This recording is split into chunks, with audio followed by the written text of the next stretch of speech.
ఇరాన్కి ఇజ్రాయెల్కి మధ్యన ప్రస్తుతం కాన్ఫ్లిక్ట్ నడుస్తుంది. ఈ కాన్ఫ్లిక్ట్ ని కరెక్ట్ గా అర్థం చేసుకోవాలంటే ఫస్ట్ ఆఫ్ ఆల్ మనకి ఇరాన్ న్యూక్లియర్ డీల్ గురించి అవగాహన ఉండాలి. సో ఈ వీడియోలో ఇరాన్ న్యూక్లియర్ డీల్ గురించి మనం తెలుసుకుందాం. అది ఎప్పుడు స్టార్ట్ అయింది, ఆ స్టార్ట్ అయిన తర్వాత దానిలో వచ్చిన హర్డిల్స్ ఏంది, అండ్ మన ఇండియాకి కన్సర్న్ ఏంటి దాని గురించి. ఒకవేళ ఇరాన్ న్యూక్లియర్ వెపన్స్ ని ఎక్వైర్ చేస్తే దానివల్ల వరల్డ్ మీద వచ్చి ఇంపాక్ట్ అయింది. ఇంకా అలానే మన వెస్టర్న్ కంట్రీస్ చూపించే హైపోక్రసీ ఏంది, వీటన్నిటిని వీడియోలో తెలుసుకుందాం. Let's start. Iran nuclear deal ని JCPOA అంటారు అనమాట, joint comprehensive plan of action. ఇందులో టోటల్ 7 కంట్రీస్, ఇరాన్ ఒక వైపు, ఇంకొక వైపు 6 కంట్రీస్, P5+1. P5 అంటే సెక్యూరిటీ కౌన్సిల్లో ఉన్న 5 permanent members: Russia, China, USA, France and UK, Britain and plus Germany. So ఈ 7 కంట్రీస్ మధ్యన ఒక డీల్ కుదిరింది. ఎప్పుడు కుదిరింది? 2015లో. సో ఈ డీల్లో ఉన్న మెయిన్ కాంపోనెంట్స్ ఏంది? ప్రతి డీల్లో కాంపోనెంట్ ఉంటుంది. సో ఈ డీల్లో ఉన్న మెయిన్ కాంపోనెంట్ ఏంటంటే ఇరాన్ అనేది అగ్రీ చేసింది, ఏదైతే మనం న్యూక్లియర్ వెపన్ అంటామే, న్యూక్లియర్ వెపన్ తయారు చేయాలంటే ఎన్రిచ్డ్ యురేనియం కావాలి. జనరల్ గా యురేనియం అనేది ఓర్లో దొరుకుతుంది. సో జనరల్ గా ఓర్ అంటే రా మెటీరియల్ దొరికే యురేనియం గ్రేడెడ్ కాదు, దాన్ని మనం యూజ్ చేయలేం అటామిక్ బాంబులో. సో దాన్ని ఎన్రిచ్ చేయాలి. ఎంతవరకు ఎన్రిచ్ చేయాలి? 90% యురేనియం ఎన్రిచ్ చేస్తేనే అది వెపన్ గ్రేడెడ్ యురేనియం తయారు. సో డీల్ ప్రకారం ఇరాన్ అగ్రీ చేసింది, ఓన్లీ 3.67% వరకే గ్రేడెడ్ చేస్తామని చెప్పేసి, యురేనియం ఎన్రిచ్ చేస్తామని చెప్పేసి. ఇంకా అలానే చూసుకుంటే వాళ్ళది ఏదైతే సైట్స్ ఉన్నాయో న్యూక్లియర్ సైట్స్ ని, దాన్ని IAEA, international atomic energy agency, దాని ఇన్స్పెక్షన్స్ కి ఓపెన్ చేసింది. అంటే వాళ్ళు వచ్చి చెక్ చేయొచ్చు వాళ్ళ న్యూక్లియర్ సైట్స్ ని. ఇంకా అలానే యురేనియం స్టాక్ పైల్ ఉంది, దాన్ని 98% వరకు తగ్గిస్తా ఉన్నది. 10,000 kgs నుండి ఓన్లీ 300 kgs వరకు వాళ్ళ యొక్క యురేనియం ఓర్ స్టాక్ పైల్ ఉంది, దాన్ని డిక్రీజ్ చేస్తామని చెప్పేసి ఈ డీల్ ప్రకారం ఇరాన్ అగ్రీ చేసింది. మరి ఇన్ రిటర్న్ ఇరాన్కి ఏమొస్తుంది? ఎందుకంటే ఇరాన్ చాలా విషయాలకు అగ్రీ చేసింది, లైక్ స్టాక్ పైల్ తగ్గించడం 98%, ఇంకా అలానే ఎన్రిచ్డ్ ఓన్లీ 3.67% మాత్రం చేయడం, ఇంకా అలానే వాళ్ళ సైట్స్ ని ఇన్స్పెక్షన్ కి ఓపెన్ చేయడం. వీటన్నిటిని చేస్తే ఇరాన్కి తిరిగి వచ్చేది ఏంటో తెలుసా? శాంక్షన్స్. ఏదైతే USA and EU, European union, అలానే యునైటెడ్ నేషన్స్ చాలా వరకు శాంక్షన్స్ పెట్టారనమాట ఇరాన్ మీద. తద్వారా ఇరాన్ ఏదైతే ఇంటర్నేషనల్ మార్కెట్ ఉందో దానిలో తన ఆయిల్ ని కానీ నేచురల్ గ్యాసెస్ ని కానీ వాళ్ళు అమ్ముకోలేకపోతున్నారు. ఎందుకంటే అమెరికన్ శాంక్షన్స్ ఉన్నాయి, యూరోపియన్ యూనియన్ శాంక్షన్స్ ఉన్నాయి, యునైటెడ్ నేషన్స్ శాంక్షన్స్ ఉన్నాయి.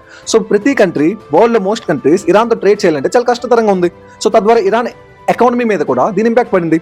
సో ఇది 2-way విన్ అనమాట, win win situation for both Iran and rest of the P5+1 Germany countries. So ఇంతవరకు బాగానే ఉంది, ఈ డీల్ అనేది చాలా బాగా నడిచింది. బట్ ఎప్పుడైతే 2018లో మన ట్రంప్ మామ గురించి తెలిసిందే కదా, ట్రంప్ మామ విత్డ్రా అయిపోయారు అనమాట 2018లో. సో ఈ విత్డ్రా అవడం ఏదైతే ఉందో ఇప్పటి వరకు సాఫీగా 2015 నుండి 2018 వరకు సాఫీగా సాగింది. టాక్స్ అనేవి ఇరాన్ కూడా ఒప్పేసుకుంది అన్నింటికి, అండ్ తద్వారా ఇరాన్ మీద ఉన్న శాంక్షన్స్ ఏవైతే ఉన్నాయో అవి కూడా తగ్గింది. ఇరాన్ మీద శాంక్షన్స్ తొలగిపోతే అది ఇండియాకి కూడా బెనిఫిట్. ఎందుకో తెలుసా? ఇరాన్ అనేది ఒక natural gas and plus crude oil rich nation. వాళ్ళ చాలా నేచురల్ గ్యాస్ ఉంది, క్రూడ్ ఆయిల్ ఉంది, అండ్ వాళ్ళు మనకి ఇండియన్ రూపీస్ లో ట్రేడ్ చేయడానికి కూడా ఒప్పుకున్నారు, అది కూడా చీప్ ప్రైసెస్ లో. సో ఎప్పుడైతే అమెరికన్ శాంక్షన్స్ తొలగిపోయో ఇండియా కూడా కొంత రిలీఫ్ దొరికింది. సో ఓకే, ఇప్పుడు మన వాళ్ళని చీప్ ఆయిల్ పర్చేస్ చేయొద్దని చెప్పేసి. బట్ 2018లో ఎప్పుడైతే డొనాల్డ్ ట్రంప్ విత్డ్రా అయ్యారే, మళ్ళీ శాంక్షన్స్ పడ్డాయి ఇరాన్ మీద. సో మన ఇరాన్ నుండి మన ఆయిల్ కొనుక్కోలేకపోయాం. ఎప్పుడైతే USA 2018లో విత్డ్రా అయిందే, ఆ తర్వాత కూడా ఇరాన్ విపరీతంగా యురేనియం ని ఎన్రిచ్ చేయడం స్టార్ట్ చేసింది.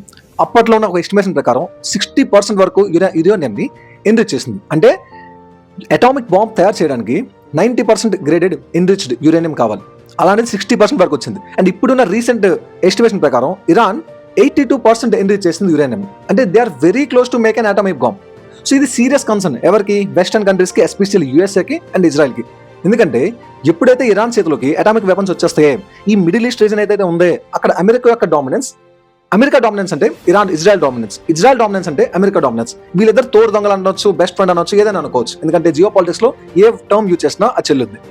సో వీళ్ళిద్దరు డామినెన్స్ అనేది, వీళ్ళిద్దరి సోకాల్డ్ హెజమోనీ అనేది థ్రెట్ లోకి వస్తుంది ఎప్పుడైతే ఇరాన్ చేతిలోకి వస్తుంది. ఇక్కడ ఇంకొక ఇంపార్టెంట్ పాయింట్ చెప్పాలి ఏంటంటే, ఈ వెస్టర్న్ నేషన్ యొక్క హైపోక్రసీ ఏ రేంజ్ లో ఉంటుందో. వీళ్ళు ఎలా అంటే, వీళ్ళ యొక్క మైండ్ సెట్ కానీ వీళ్ళ యొక్క హెజమోనీ ఎలా ఉంటుందంటే, వీళ్ళ చేతిలోకి అటామిక్ బాంబ్స్ ఉండొచ్చు, వీళ్ళ చేతిలో అటామిక్స్ బాంబ్ ఉంటే వీళ్ళు responsible nations. This is not a threat to the entire world peace. కానీ అదే వీళ్ళ అడ్వర్సరీస్ చేతిలోకి అటామిక్ బాంబ్ వెళ్ళిందంటే అది థ్రెట్ అనేస్తారు, ప్రపంచం మొత్తం థ్రెట్ అంట. ఇరాన్ చేతిలోకి బాంబులు వస్తే, అటామిక్ బాంబ్ వస్తే ప్రపంచం మొత్తం థ్రెట్. కానీ అమెరికా మరి యూజ్ చేస్తుంది. ఇప్పుడు ఒక్క కంట్రీ కూడా అటామిక్ బాంబ్ యూజ్ చేయాలి, బట్ అమెరికా ఆల్రెడీ యూజ్ చేసింది. ఆల్రెడీ ఎగ్జాంపుల్ లైవ్ లో డెమాన్స్ట్రేట్ చేసింది అమెరికా. సో అలాంటి అమెరికా చేతిలో అటామిక్ వెపన్స్ ఉంటే అది రెస్పాన్సిబుల్ కంట్రీ అంట. అదే వేరే కంట్రీ చేతిలోకి వస్తే అది రోగ్ నేషన్. ఇదే వెస్టర్న్ కంట్రీస్ అండ్ ఇదే USA ఒకప్పుడు మనల్ని కూడా ఇలానే ఇబ్బంది పెట్టింది.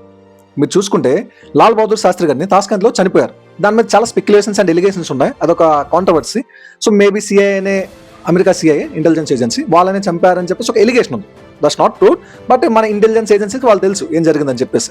ఇంకా అలానే ఇందిరాగాంధీ గారి టైంలో ఆపరేషన్ స్మైలింగ్ బుద్ధ చేసినప్పుడు కూడా ఇలానే సిఐఏ మనకి ఇబ్బంది పెట్టింది. అండ్ తర్వాత వాజ్పేయి గారు చేసిన దాన్ని కూడా అటామిక్ బాంబ్ టెస్టింగ్ ని అప్పుడు కూడా ఇలా ఇబ్బంది పెట్టారు. అంటే వాళ్ళ యొక్క మైండ్ సెట్ ఎలా ఉంటుందంటే ఓన్లీ వాళ్ళు మాత్రం అటామిక్ వెపన్స్ ని న్యూక్లియర్ బాంబ్ ని ప్రాసెస్ చేయాలి, బయట వాడు ఎవరైనా చేస్తే అది వరల్డ్ మొత్తం థ్రెట్. సో ఈ ఏదైతే ఇప్పుడు నడుస్తుంది కథ అంతా ఇజ్రాయెల్ ఇరాన్ మధ్యన, ఇదంతా atomic bomb and making of nuclear bomb చుట్టూనే తిరుగుతుంది. ఎక్కడ ఇరాన్ చేతిలోకి వచ్చేస్తుందని చెప్పేసి ముందే అటాక్ చేశారు అనమాట ప్రియంటివ్ గా. సో ఆల్రెడీ అంటే థ్రెట్ ని ముందే న్యూట్రలైజ్ చేసేద్దాం అని చెప్పేసి. మరి ఇన్ని నీతులు చెప్పి ఈ వెస్టర్న్ కంట్రీస్ న్యూక్లియర్ డిసార్మెంట్ చేస్తామంటే చేస్తారా? అప్పట్లో మన రాజీవ్ గాంధీ గారు ప్రమోట్ చేశారనమాట దాన్ని, న్యూక్లియర్ డిసార్మెంట్ చేద్దాం అని చెప్పేసి ఫస్ట్ ప్రపోజ్ చేసి దానికి కొంత ఇన్సిస్ట్ కూడా చేశారు. బట్ ఏ వెస్టర్న్ కంట్రీ ముందు రాలేదు అప్పట్లో 1980s లాస్ట్ లో. ఎందుకు రారు? వాళ్ళకి న్యూక్లియర్ వెపన్స్ వాళ్ళ దగ్గర ఉంటే మంచిది. ఏదో వేరే కొత్త నేషన్ ప్రొసెస్ చేయడానికి ప్రయత్నిస్తే దాన్ని టోటల్ వరల్డ్ కి థ్రెట్ అని చెప్పేసి ప్రసారం చేయించి ప్రోపగెండా చేయించి దాన్ని నెగిటివిటీ సృష్టిస్తారు. ఇది వెస్టర్న్ కంట్రీస్ యొక్క diplomacy and so call hypocrisy. So final గా ఒక కోట్ ఉందన్నమాట, ఆల్బర్ట్ ఐన్స్టీన్ చెప్పిన కోట్. ఇది నేను తెలుగులో ట్రాన్స్లేట్ చేసి చెప్తా. అది ఆ కోట్ యొక్క సారాంశం ఏంటంటే, ప్రపంచంలో ఏ ఎలక కూడా ఆ ఎలుకను పట్టి ట్రాప్ని కనిపెట్టలేదు, ప్రపంచంలో ఏ జంతువు కూడా దాన్ని ట్రాప్ చేసే బోన్ కనిపెట్టలేదు, కానీ మనిషి మాత్రమే తనకు దాన్ని నాశనం చేసుకునే ఒక ఆటం బాంబుని కనిపెట్టాడు.